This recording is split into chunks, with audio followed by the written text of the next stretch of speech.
If you need to use Windows on your Mac for whatever reason, you've probably heard of Parallels. I've been using it for the past 5 years, and I wanted to make a quick update video on it because it has received some updates and improvements for 2025. So I guess the first question is, what is Parallels and why do you need it? Why do you need Windows on your Mac? Well, if you ever do need access to Windows for whatever reason, Parallels just makes it really easy. You don't need a separate Windows machine, or you don't need to turn off the Mac and reboot like the old boot camp days. It's just click a button and boom, Windows is running on your Mac. So this is really handy if you only have a MacBook and you're traveling, for example, because there are some things you just cannot do on macOS, or they just work better in Windows. So in my particular situation, an example I have is a couple months ago, I was trying to calibrate one of my monitors. The colors was a bit off. And this piece of software here, Calman for Business, it just would not work on my Mac. I don't think I could even install it because it wasn't supported. So I just fired up Parallels, opened up Windows 11, and I was able to install this app, calibrate the monitor, and it all worked perfectly. Now, the other thing is that Parallels is officially supported by Microsoft themselves. So you can actually just go into the Microsoft Store, and I believe there's something like 200,000 Microsoft apps or Windows apps that you can download here.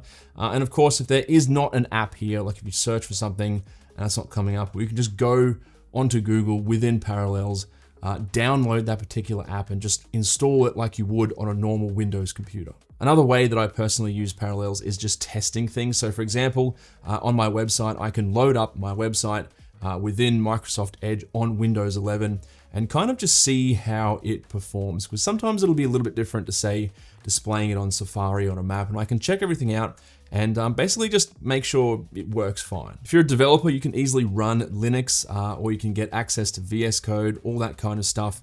Alex Ziskind has a video specifically for developers that goes into way more detail if you are interested though. For those of you who are XL power users, you may or may not know that the macOS version is actually missing quite a few things compared to the Windows version. Now, Parallels has actually already done a cool little article going into way more detail on this. Based on comments from people on my channel, Power Pivot is probably the most relevant feature that's missing. And this is super powerful when you pair it with something called Coherence Mode. Now, let's say, for example, you're using an app, either Excel or in this example, Copilot, but you don't necessarily need to be in Windows 11 and using Parallels. You can come up here and click this little blue button, and that's actually going to enter Coherence Mode. And what that means is that that Windows 11 app is now essentially running on macOS as if it was like a native macOS app. So you can see right here, Copilot, it's just a little window. I can actually just resize this. I can move this around, and it just makes the whole experience a little bit nicer. And you can also just minimize it, and it's going to be down here in the tray. You can bring it back, and it's just much easier than, say, having, let me just see if I can exit Coherence here. So the alternative is obviously, just like minimizing Windows 11 and then bringing it back up, or using different desktops. It's just much easier using Coherence and just having it basically running as a native macOS app. Note that this is the ARM version of Windows 11, so there may be some programs that still haven't been updated with an ARM version, or don't work with the x86 64-bit translation layer in Windows 11 ARM, which is similar, of course, to Rosetta 2 on Apple Silicon. So how do you actually install Parallels? Well, the good news is it's really, really easy. It's not like, the old days of boot camp where you have to get USBs and then restart 5 times and wait forever, all that kind of stuff. It's just as easy as downloading, say, an application like Google Chrome or Spotify, for example. I will leave a link in the description below to take you to the Parallels website. Now, at the moment, there is a Black Friday deal. You can get up to 50% off. I will leave some links and some codes down in the description with some discount codes you can use if the link doesn't already populate that for you. And if any of those discount codes do update, I will keep the description of this video updated. So just check the description. I'll have all the details there. Now you get a couple of different options here, standard option, pro edition, and the business edition. Now as to which one you should buy, if you scroll down, you can kind of see some of the differences here between all the different versions. I personally recommend Pro because obviously you unlock everything. And there are a couple of really important things there that standard edition does not get. Now, for me personally, the most important thing is you get maximum virtual RAM and CPUs. You can see the standard version is limited to 8 GB of VRAM, which is not much, and only 4 virtual CPUs. Versus the Pro version, you can actually go in there and you can adjust You can customize actually how much RAM and how many CPU cores you want to allocate to your Parallels virtual machine. That's a really powerful thing. After that, it's just installing the Parallels app, downloading Windows 11 and all the drivers required for Windows to interface with the Mac's hardware, like stuff like the keyboard and trackpad. And it is a super simple process. And once it's done, Windows 11 ARM is ready to go. One thing I also really like is just how easy it is to switch between macOS and Windows. So what I personally like to do, if I'm just using a single laptop and I just have the one screen, is you can obviously make Windows 11 full screen. So it's basically like you're running Windows directly on your Mac.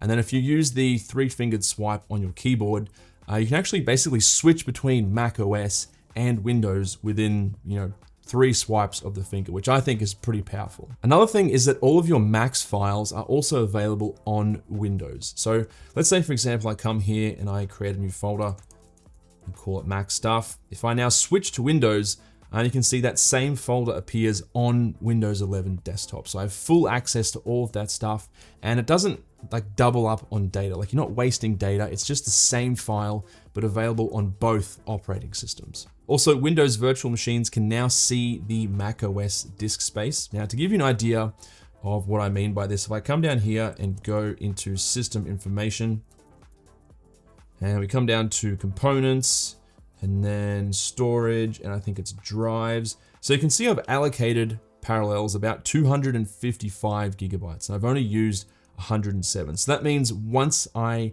reach that 255 gigabyte threshold, I can't exceed that, and I'm never really going to run into any issues on macOS. Now, the way Parallels and macOS kind of interface with each other also means that sharing information between the two is super simple. So I mentioned before about you get access to all of the data, but let's say, for example, I have a password manager or something like that, or some emails on macOS that I need to then copy into Windows. Well, let's say, for example, this is my password here. My password is password.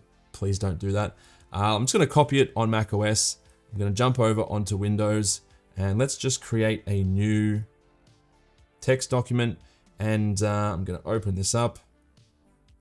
And you can see if I now paste that, my password is now appearing on Windows. Also, if you are using your laptop with an external monitor, it's going to work perfectly fine. So I've been able to set up a 27-inch 4K monitor with my MacBook off to the left-hand side, and I can use both the monitor and my MacBook full screen on Windows 11, and the experience was very similar as if it was, running Windows natively on the Mac. I didn't really run into any kind of issues. Now, the other thing you can do on the Pro edition of Parallels, and this is something I briefly touched on before, is you can allocate CPU cores and RAM. Now, if I come into the control center for Parallels and click on the hardware tab, and then I go to CPU and memory, and I just click this lock to make some changes here.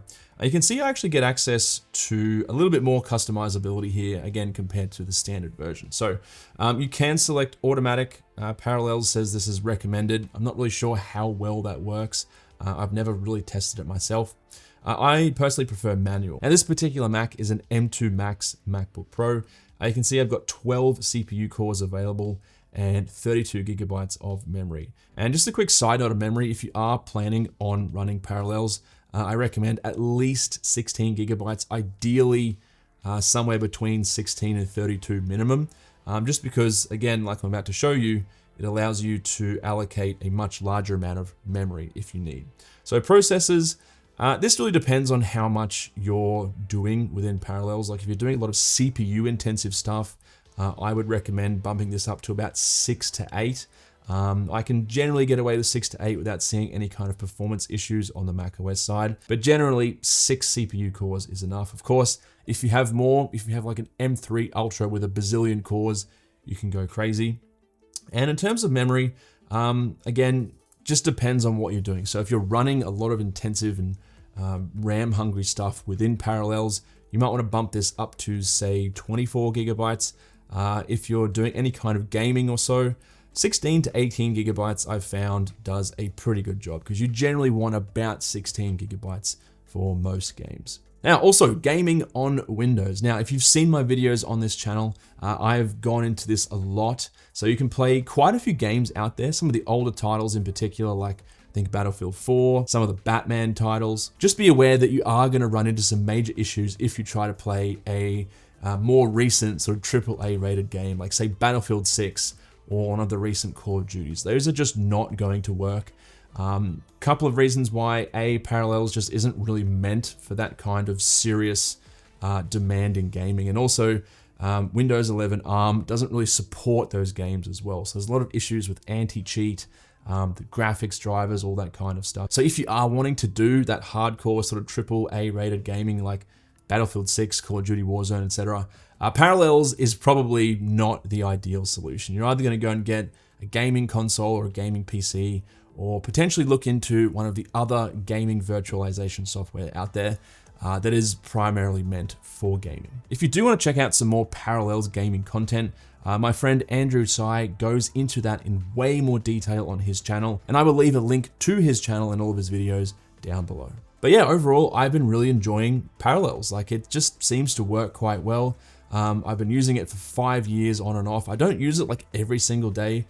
It's just for things that come up that I need to check maybe every couple of days or so.